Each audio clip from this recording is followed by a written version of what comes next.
All right, here we are, the last day of 2023. Actually, it's the last few hours.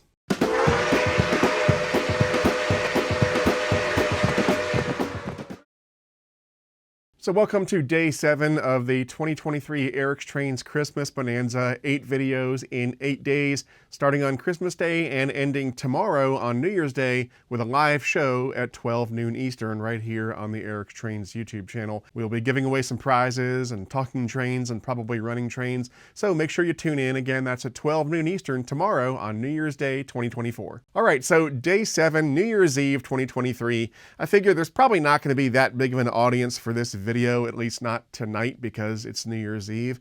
So I'm not going to review anything or run any trains really. I'm going to do a quick layout update to show you what's changed on the layout since I did the full layout tour back in the spring, and also talk about my plans for the layout for 2024. Now, in terms of progress on the layout, there hasn't been any monumental changes or anything. I mean, the layout is pretty much, you know, the major stuff is finished, so it's all a lot of scenery stuff and minor stuff. But we have added quite a few things here and there, so let's get started on that, and then we'll come back and we'll talk about 2024. All right, so for starters, I've recently added a few new trees to the layout, and most of them are around this tunnel portal, so it's these trees right here. There's 2 there, and there's 1 over here. These were actually gifted to me, a guy who came to visit the layout during the open house. Actually, he's come a couple years, and he gave me, each year he's given me some of these trees that he makes, and so I put them on the layout. So I've got 3 there, there's 1 right there, and I think there's 1 over here that I still need to put up. Yeah, right here. And I've got like 4 or 5 others that are under the layout right now that I still need to plant. But yeah, they're pretty neat. Oh, there's another one, another big one right here.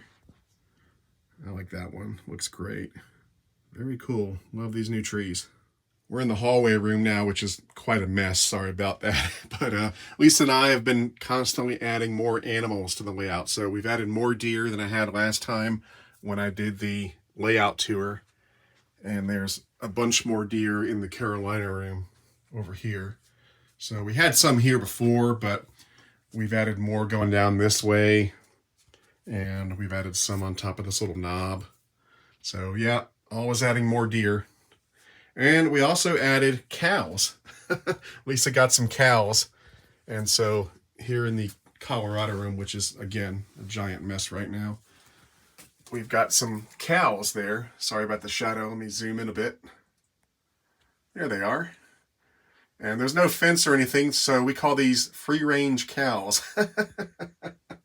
Those are made by, I think they're made by Woodland Scenics. And we added a John Deere tractor as well. Let me zoom in there. Pretty cool.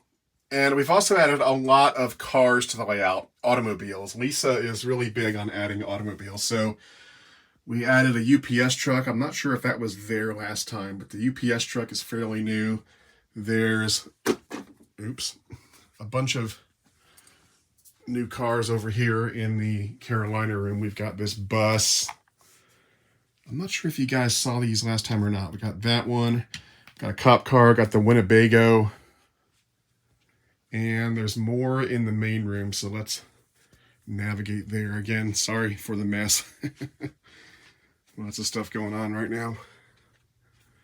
But we've got lots of new cars in here, so I think that UPS truck is new. There's another UPS truck way down there. Let me zoom in. Lisa added a SWAT van.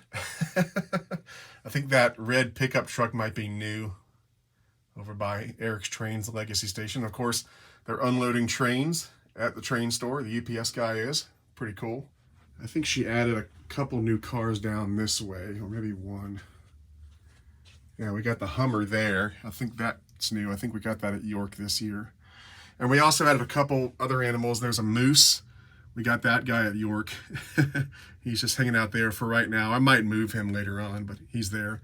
And we've also got Bigfoot, Sasquatch, and he is down here. You gotta look real hard. He's in between the trees in that wooded area. But yeah, there's Sasquatch. There we go. Bigfoot. Now, one thing that I'm about to add to the layout pretty soon, but I haven't yet, for Christmas, Lisa's parents got me the Menards Sinclair gas station, and so let me show you where that's going to go. So in this corner of the main room, just to get your bearings, this is where we're at.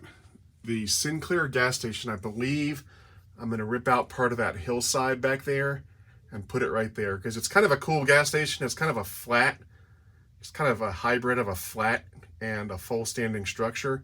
And I think it'll go nicely back there to the left of that road, and it'll finally give some scenery back there. And eventually I want to put a tunnel portal back there too, so that that road goes somewhere, but that'll be in the future as well. But the Sinclair gas station, I've got it, and that's where it's going to go, I think. All right, so there you have it. That's all the changes that have gone on with the layout since the last layout tour. Like I said, nothing major, just a lot of little stuff here and there. But now I want to talk about my plans for 2024, because that does involve some major stuff. Basically, I'm thinking that 2024 is going to be the year of rehab for the layout, or the year of infrastructure work. Because the thing is, the layout right now is going on 17 years old. I started it in 2007. And at this point, you know, there's a lot on the layout that is sort of starting to show its age, kind of like me, where things are becoming more and more of a problem. And in fact, it's getting to the point where it's in some cases getting more and more difficult to get good shots of the trains in action, because there's issues popping up with track and switches and wiring and all that kind of stuff.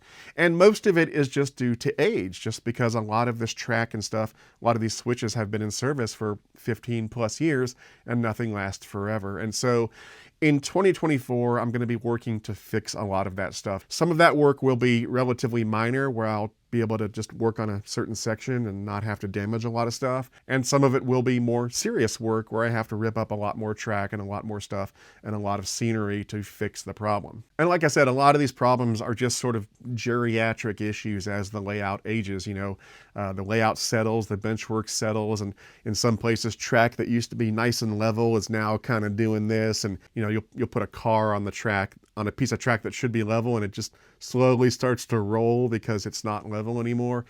Things like that annoy me. Also, there's a lot of switches that are starting to give me issues, and I'm slowly replacing those. But this year, I'm going to be doing a lot of that work. A lot of the track's going to be ripped out and replaced with new track, and I'll talk more about that in just a minute. So yeah, a lot of geriatric issues with the layout, for lack of a better term, and also fixing some issues that have been nagging issues since day one, because this layout is not perfect. It does have a lot of problems. You know, a lot of times when people are new to the hobby, or even if they've been in the hobby for a while, they come and visit a layout like mine or someone else's, and they think, wow, this is perfect. How did you do this? This is just amazing. And yeah, it does look great.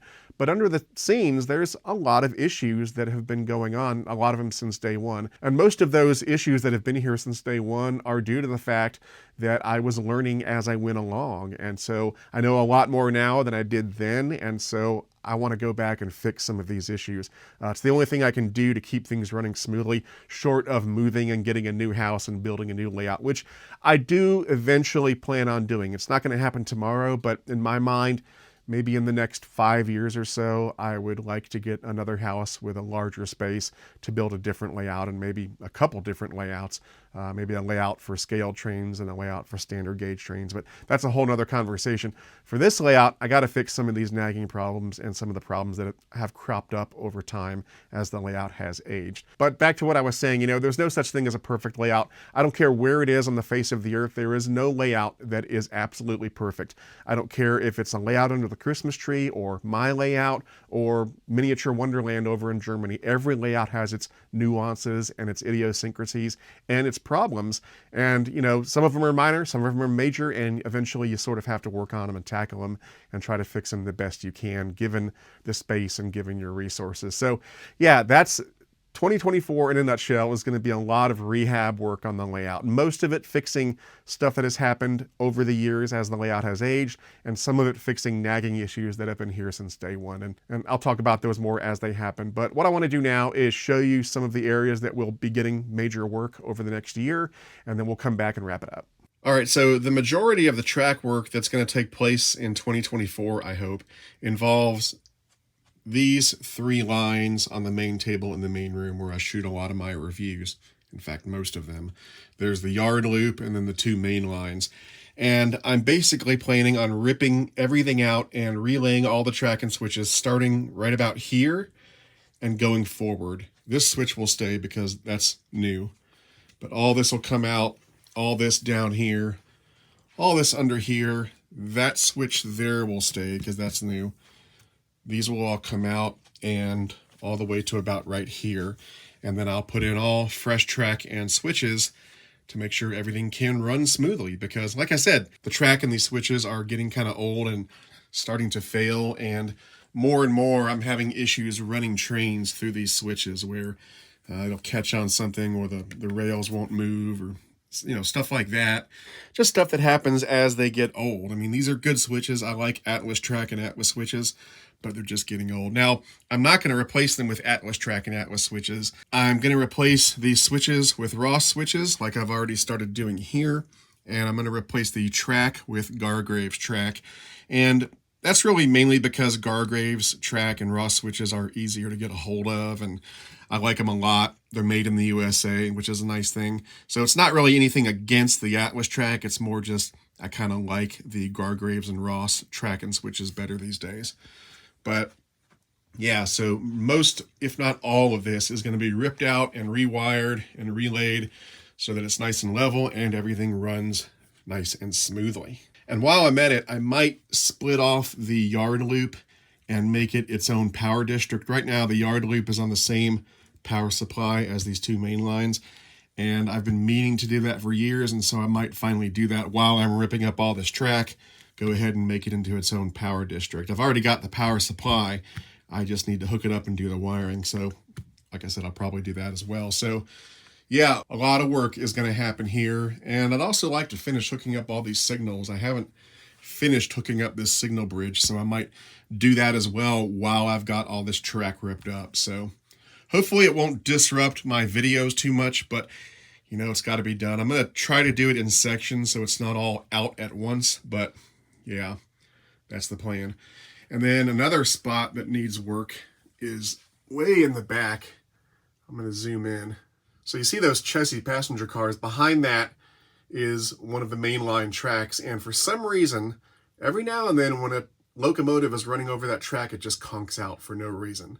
The wiring is good. The signal is good, I think. And there's just no reason for it. So I need to kind of get in there and explore and figure out what's wrong with that area. It's just a little section, about a 6-inch section of track where every now and then, maybe, I don't know, 1 out of every 10 times an engine goes over that section, it'll just conk out, and I'll have to sort of get over there and push it and restart it. So it's very mysterious, very weird, but I got to get back there and figure it out. Another problematic area I want to work on this year is in this tunnel that goes from the main room into the hallway room. Now, the thing is, a lot of the issues on this layout stem from the fact that when I originally built the layout, believe it or not, I only had diesel locomotives in my collection. I had no intention of ever getting steam.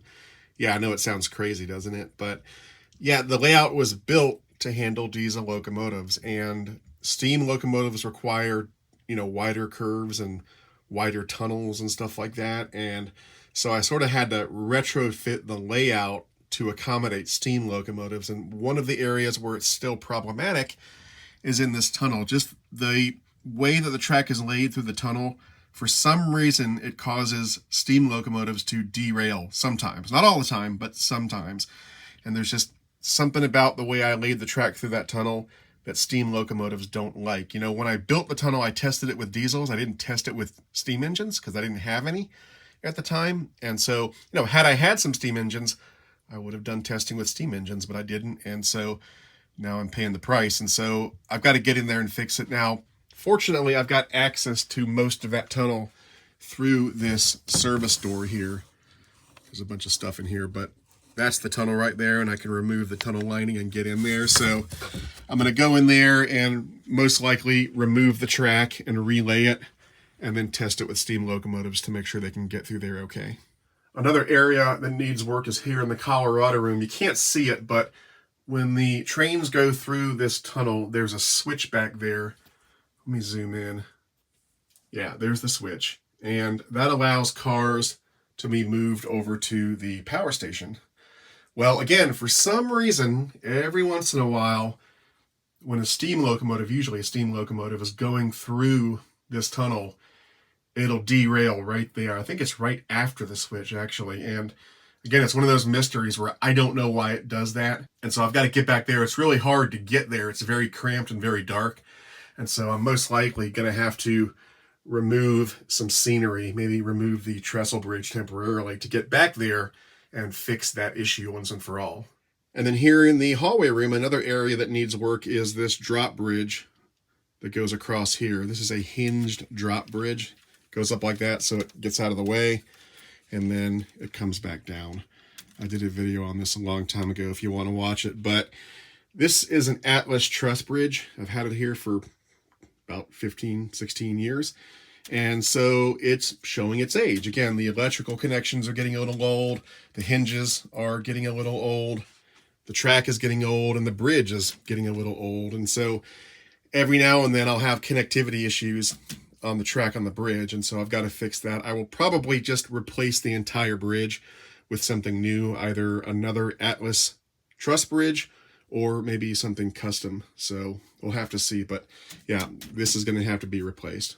And then the last major area that needs work, which I don't know if I'll be able to get to, is back in this tunnel, there's track that goes up into the Carolina room. When the trains are in the Carolina room, they come through a tunnel and then they come back into the main room. And it's a slight incline to go from the Carolina room to the main room. It's a bit of a grade, very slight, but it's a little too steep of a grade. It works fine for diesels, but for steam locomotives, doesn't always work so great. And so I really need to get back there and just relay that track and have a smoother grade in that tunnel. And again, it's something where if I had had steam locomotives to test with originally, it wouldn't be an issue, but I didn't, and so it is. But getting back there is going to be very difficult. I might have to go in from the back and tear out part of the wall, or I'm going to have to tear out part of the scenery. I might have to remove the bridge temporarily to get in there and fix that once and for all. But that's something that has really been a thorn in my side for many years, and I'd love to finally get it fixed. Anyway, that's going to do it for Day 7 and 2023. And I want to say thank you to everybody who watches the channel, just regular subscribers and also Patreon supporters. You guys who support the channel on Patreon, you mean the world to me. And there's no way I can thank you enough for your support. And just everybody who supports the channel, whether you're doing it with money on Patreon or just subscribing and watching every week, thank you so much. It's been a great year. I've had a lot of fun, and I'm really looking forward to 2024. There's lots of cool trains on the way, and I'll be doing videos on them right here on Eric's Train. So thanks for watching. That's going to do it for now. I'm Eric Siegel. Stay safe. Happy New Year, and I'll see you tomorrow for the live show at 12 noon Eastern on New Year's Day 2024.